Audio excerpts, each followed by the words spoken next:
Thank you, Julie, and I'm happy to join you all today to talk about what is sometimes a rather dry subject of metadata, but hopefully it'll be a little less dry today as we talk through how it can apply to marine science data and ocean data.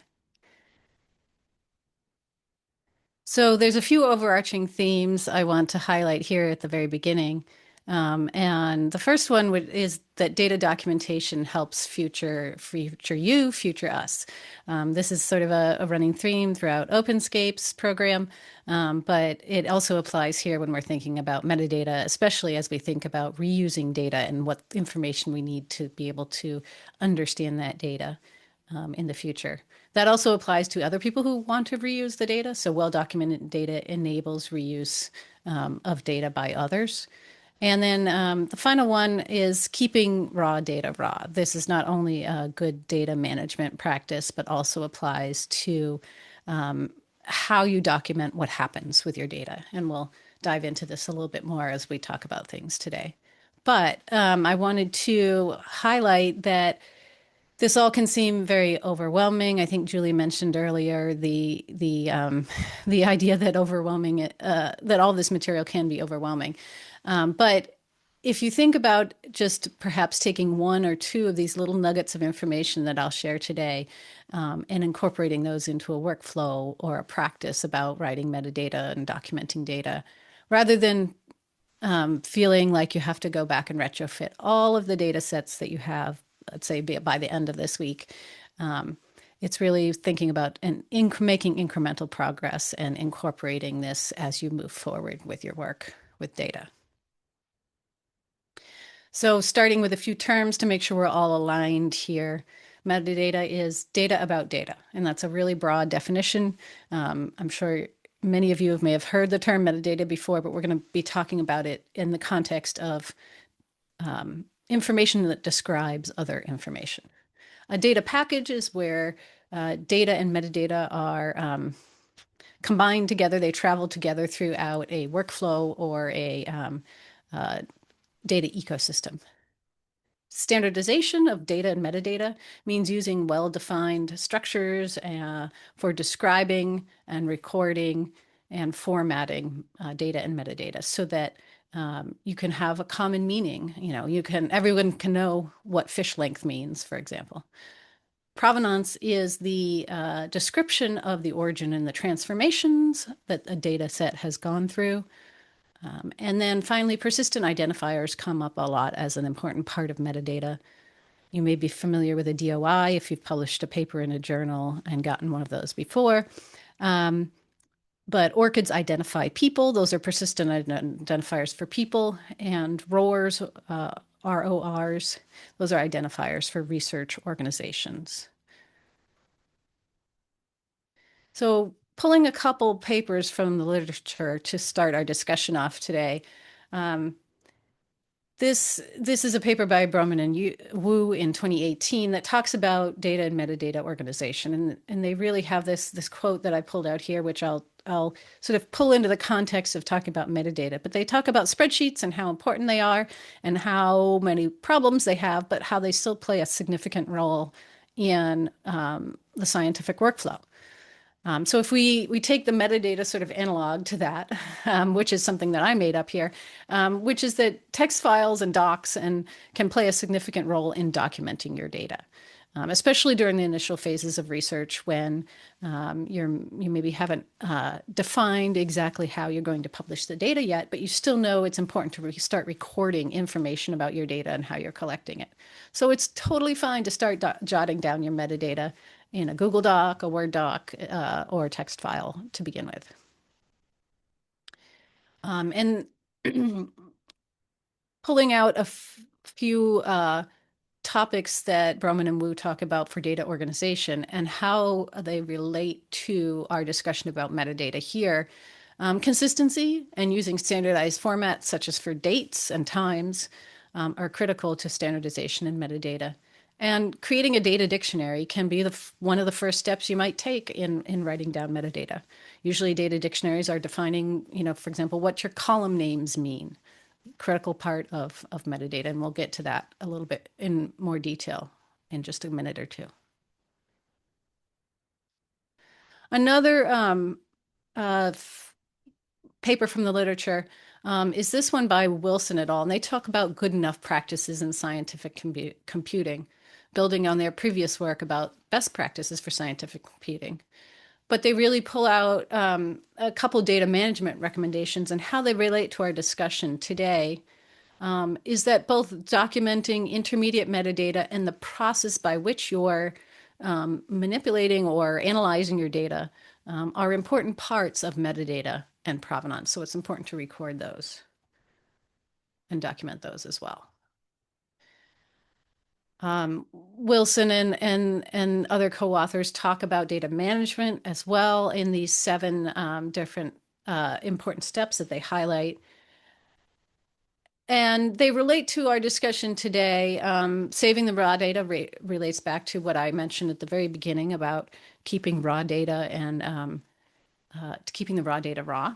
And that relates to the provenance of a data set. Creating analysis-friendly data and increasingly creating AI-ready data can be important, and that needs to be documented in the metadata. Recording all the steps you use to process your data. This is in, it may be in the method section of a paper, but it's also important to have it in the metadata and in the provenance. So somebody who comes to your data set can understand how you got to that particular data set. Using unique identifiers for records and for people are important parts of metadata, as well as getting credit for the work that you do, for the data that you publish, including those persistent identifiers can help give you that credit in a reliable way. So we'll talk now about the different types of information that we can document in metadata. And we're going to sort of talk about it in what I call 3 levels. The file level metadata, which includes the specific about your spreadsheets or your other data files, whatever their format may be. And what I'm calling here is the methods metadata, but it could be, if you're using a sensor, it could be sensor metadata, or if you have a deployment, it could be deployment metadata. But it's really the details of the how you collected the sample and perhaps what instrumentation used. And then the project level metadata, this is big picture stuff. It sets the context and allows someone to understand how the data fits into the overall data environment. So to talk through this, we're going to use a real live data set. This is the Palmer penguins data set. It was collected by Dr. Kristen Gorman in Antarctica, and it describes penguins that are living in Antarctica in the wild. And it's used in, there's an R package where you can access the data. It's used in many different educational contexts. But we're going to use this as our data set to walk through some of these metadata descriptions today.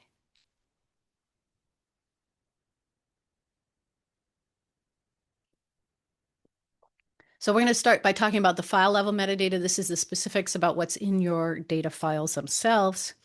And I'm going to introduce this acronym TASL as the minimum metadata for almost anything. This TASL stands for title, author, source, and license.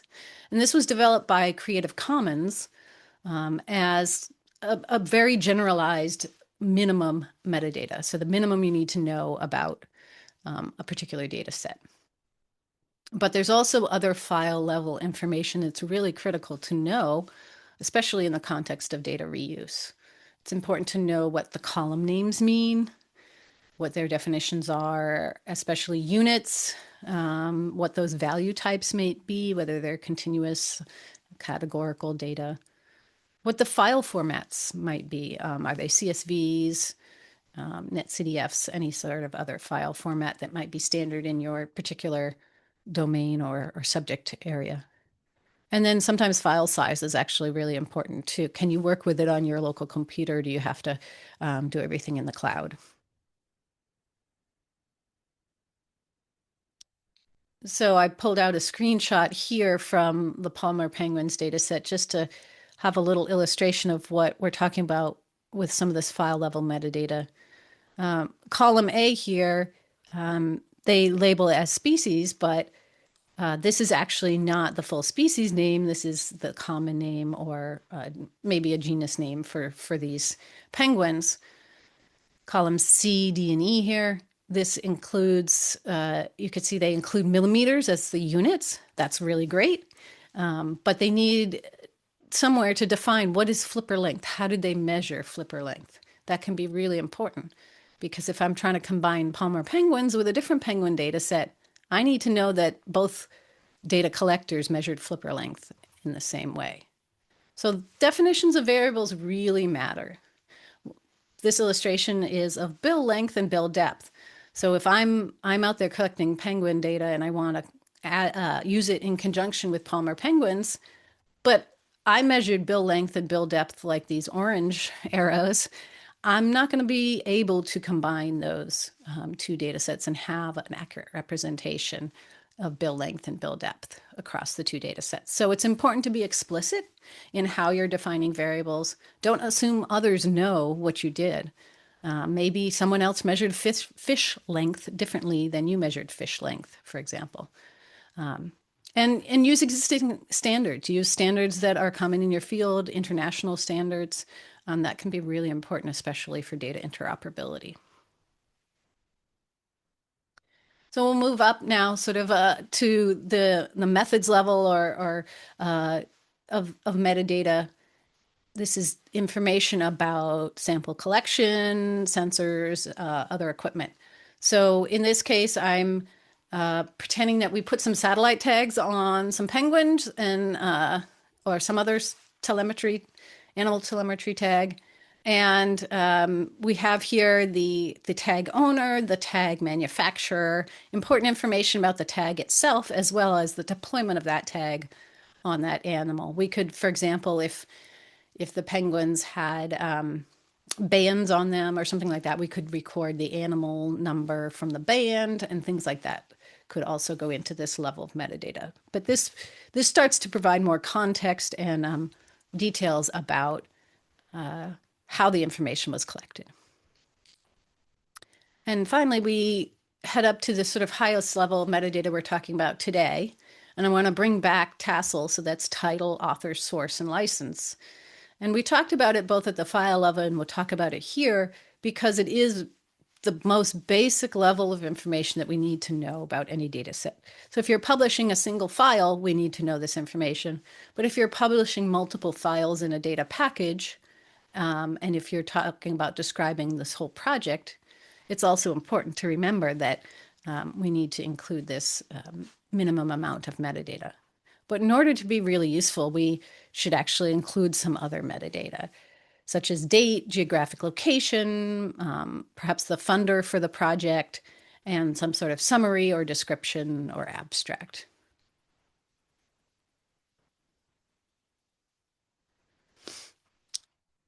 So I want to describe just a few common metadata standards here. We've been talking about, I've been describing how important it is to standardize metadata. But these are just three that are commonly used in marine science and ocean science. The first is ecological metadata language. As you can probably gather from the name, it's used for ecological and environmental information. It's widely used in this research community, and there are many tools, both web tools and coding tools, such as in R, to write and document data using EML. ISO 19115 was designed for geographic information, but can be used to describe other sorts of information as well, and it's mandated by the federal government. Darwin Core is sometimes works hand in hand with EML to describe data sets, especially if you're publishing to OBIS or GBIF, which are repositories that require this data standard. And their Darwin Core is targeted for biological observations and occurrence records. So thinking about when to create metadata often comes up when I'm discussing metadata with researchers. And I'll just hop up on my little soapbox here for a second, which is to say, I always encourage folks to begin creating metadata early and update it frequently. I don't think it's ever too early to at least start documenting metadata. And so what I mean by that is you can start thinking about standards and documenting those what standards you're choosing to use and why you're choosing to use them during the planning phase of a project. And that if you update that metadata throughout your project, it's often easier than when you get to the point of publishing that data rather than having to create metadata without any information at all and create it from whole cloth at the data preservation and sharing stage of a project. So you're really helping future you if you start to write your metadata early. I've alluded to this earlier, but how to store metadata can be something as simple as a text file or a doc on a local computer or a local share drive. And that's often how you start when in the planning phase of a project. And then it can move all the way down a spectrum to more and more standardization, such as that required in a data repository submission. Whether it's one of these metadata standards I mentioned or a different one that is required by a repository, that's sort of the most standardized you're likely to get. And storing that data in one of those formats and uploading it that way to the repository is often required. So that brings us to the end of our discussion about metadata today, but I want to leave you with this thought that data documentation really helps future us. And it doesn't have to be an onerous task. Can be something that you incorporate into your workflow. And when we get to the Zenodo Clinic next time around, we'll be using some of these concepts and strategies to help us upload some robust metadata as we learn how to use Zenodo for publishing data.